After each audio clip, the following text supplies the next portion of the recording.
With the main statues in place in the Buddha Hall, as the Venerable Pema said this morning, it feels like they've been there forever. But of course, behind all these statues uh, are countless, immeasurable causes and conditions. So, some of the causes and conditions include hundreds of people who, over the years, have participated in mantra rolling at the Abbey. Literally, there have been hundreds of people, some rolling just a few mantras, and others like Dana Adams and Donna Shove, who took hundreds of pages of mantras home over the winters while we were in retreat and rolled them in perfectly beautiful, symmetrical rolls. All of them were the same size. Not only did they roll them, they cut them. So mantra rolling has been an integral part of offering service at the Abbey since day one, I think, almost day one, and even part of offering service Saturday. So I need to back up just a little bit and talk about my first visit to the Abbey was a 4-month stay in the spring of 2004. And Venerable Children had me research where to find statues of the 16 arhats. And I think we were both pleasantly surprised that Kopan Monastery just happened to know a foundry where they already had the molds for the 16 arhats already made. And so they were able to ship them to the Abbey while I was still here, and we began rolling mantras in earnest at that time. So many Buddhist masters have said it's very auspicious to have these statues in the monastery, as it creates the causes to attract new monastics, and it helps us to keep our precepts purely. So there they are. I think you blessed them, didn't you? You did the consecration, or yes, did yeah? Okay, so these were the first statues that were filled and blessed and adorned the abbey. Shakyamuni Buddha. Venerable Tarpa was involved in filling the 16 arhats and also the big Shakyamuni Buddha statue that was in the meditation hall for many years. Now it's in the Pasada room of the Buddha hall.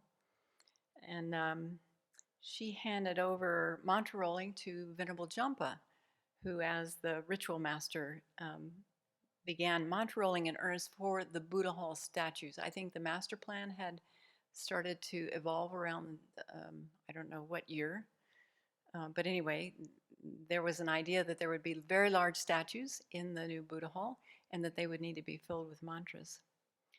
So that would have been around 2011 or 12. And then I assumed the ritual master role, I think around 2018, and had the privilege of bringing that project, at least the Buddha hall statue project, to completion. So I thought it might be nice to give an update, especially to the many people who have contributed over the years in rolling mantras. Statues themselves are a beautiful work of art, but the practice of filling them with blessed mantras and other holy substances, as well as consecrating them, is what helps transform them into holy objects that can inspire our practice. And so these objects represent the body, speech, and mind of the Buddha, as well as the Dharma and the Sangha, supporting our Dharma practice and reminding us of our inner Buddha potential. Yeah, this is a slideshow of Venerable Semke's hands rolling mantras. So for anyone unfamiliar with this process, there are 34 different mantras that are used in filling statues and stupas. And the mantras are printed on saffron colored paper with 4 to 6 long mantras on a page. And so initially, we printed these mantras on yellow paper that was 11 by 14, and we had them printed through professional printers. But during the pandemic, the cost of printing and paper itself skyrocketed. And so then we began printing them on 8.5 by 11 sheets of paper here at the Abbey, filling the entire page. The mantras are cut into strips with a paper cutter. And at first we were rolling each mantra individually. So if there were 4 on a page, we got 4 rolls. Each one of those would go into a mantra roll. And but then our sculptor, Peter Griffin, suggested rolling larger rolls, which was a time saver for sure. And so he suggested rolling a whole 8.5 by 11 page, but it proved to be a little bit difficult because the incense would break and it didn't work. So we found that using about half a page of 8.5 by 11 paper worked very well. And this proved much faster in rolling the mantras as well as filling the statues. although it's still an incredible, intensive labor of love. There was nothing fast about this project. So the mantras are rolled around a piece of incense, one page at a time, with the pages overlapping at the end to incorporate the next sheet, and we try to roll them tightly so that there are no gaps.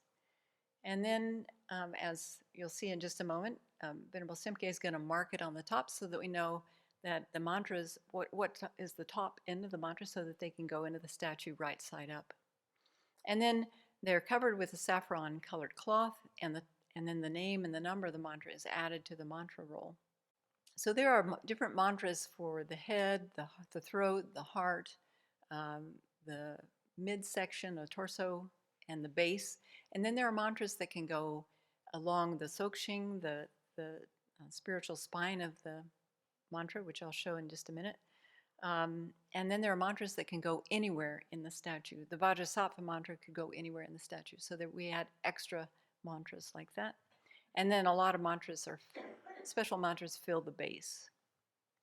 So it's not good to leave a statue or a stupa completely empty, because that's like offering nothing to the Buddha, and it can create obstacles. So therefore, it's important to put something inside the statue, even as little as a few mantras. So for rolling the mantras that go inside the statue, we gather various substances that are also placed inside. So over the years, Venerable Simke collected flower petals from the garden, as well as any flowers that were offered here at the Abbey, and she would dry them.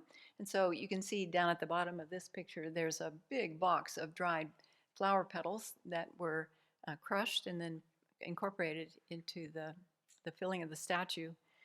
We also used juniper needles from juniper plants or trees that were cut down over the years at the Abbey. And we also used various powdered incense, like laudo. We had some laudo incense from, I don't know if it's from, I guess it's from India. Sandalwood powder, different kinds of healing incense, and so on. Lots of different kinds of incense. The statue also contains some jewels that had been offered for this occasion.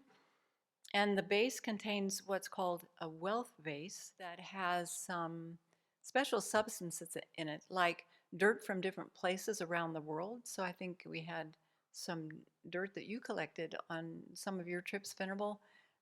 We also had some blessed water from Lake Manarova, is that right? As well as the Abbey property. We also had some stones. I had a small stone that I took and maybe should have sent back to Nalanda in India. Anyway, and it was filled with different precious substances and different Tibetan medicine. Lots of different things go into a wealth vase that goes in the base of the statue. So then this is a picture of the Dzogchen, which Venerable Pema put together. Actually, Venerable Losong was involved in cutting the tree and then shaping the Dzogchen. And then Venerable Pema painted it white and then painted many mantras on it. I think Venerable Kadra also added a few. And then to prepare the statue, since our Buddha statue is made of a special kind of foam core that was stacked together and then carved and then covered with a stone putty to make it very strong. And so it wasn't hollow, but Peter Griffin, the sculptor, hollowed out a cylindrical core in the middle of the statue. And then also, so he bought a 9-inch diameter sonotube, which then we were going to fill with the mantras. And then this filled tube with the Dzogchen, the wood, the spiritual spine, and all the mantras were skillfully dropped, gently dropped into the Buddha statue, lowered, I should say, not dropped, wasn't dropped, using scaffolding and 4 very strong people. But so I painted the inside of the sonotube with red paint and also with special kind of incense, blessed incense. Oh, these are the contents that went into the little wealth vase. There's also some saffron. And then we needed to bless the substances. And Venerable Shodana has been very, very busy this summer, so she asked Venerable Sangye Kadro to take the lead on doing the blessing. And so Venerable Kadro thoroughly researched how to perform this ceremony called a sungdrub to bless the statue, the mantras, the soching that Venerable Pema had prepared, and also the base mandalas and other precious substances that go into the statue, even as much as the glue and any duct tape that we might use to um, fasten those pieces of the sonotube together, because we cut them into about 1-foot pieces so that we could easily fill them. And so this was a little bit daunting, because we had heard that at the monasteries they can spend 2 or 3 days doing just this blessing ceremony because there are many, many mantras to recite. But Venerable Kadro was very pragmatic, and she decided how many mantras we would do, and that was enough. So here we are after the blessing, and we wrapped the Sokching in a chogu that had been offered to the Buddha statue in Bodh Gaya. So it has the blessing of the Bodh Gaya statue. And then here we are getting ready to start the filling of the very base part of the tube. And so the Sokching pretty much took up a lot of the bottom part of the tube, but once we stood up the Sokching, then we started packing the mantras that were in the very bottom part of the sitting Buddha. So here we are looking for the right mantras, and then we found that chopsticks work very well for packing the incense and the different juniper needles and the different things that we were filling in between the mantras. So there's a little close-up of how tightly they were packed. Luckily, we had all different sizes. We used the big ones to fill the majority of the space, and then we had these little ones to squeeze into the spaces that were left, and then incense would fill all the different empty spaces. So we would, when we'd finish one level of the tube, we'd put another one on top, and Peter would come down and wrap duct tape around it, and then we'd get busy filling the next section.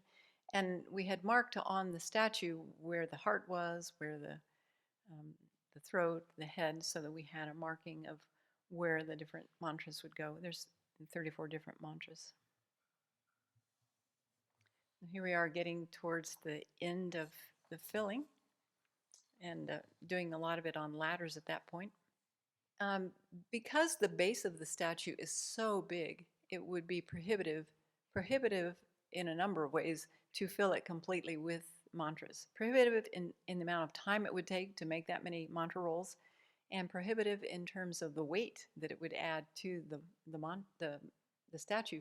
So what Peter advised, and what he had done in previous situations like this, and which had been okayed by Lama Zopa Rinpoche and others, was to fill plastic boxes of the mantras that go in the base of the statue. And so we had 2 big plastic boxes like this. They were like 3 or 4 different levels of the mantras, and then they were filled with this, that you can see the juniper there in between. So Peter left a larger space at the heart where we placed some extra mantras and precious substances. And finally, when that was complete, like I said, the tube was carefully lowered into the Buddha statue. So countless generous people have made having a Buddha statue and filling the Buddha statue possible. So as a community, we would like to thank everyone, every single person who's been involved over the years in contributing their energy in perpetuity to this beautiful statue that now graces the Buddha Hall. And but we're not finished. And a special thank you to Peter Griffin, our very skilled and warm-hearted sculptor, for being here with us for many months to install the statues.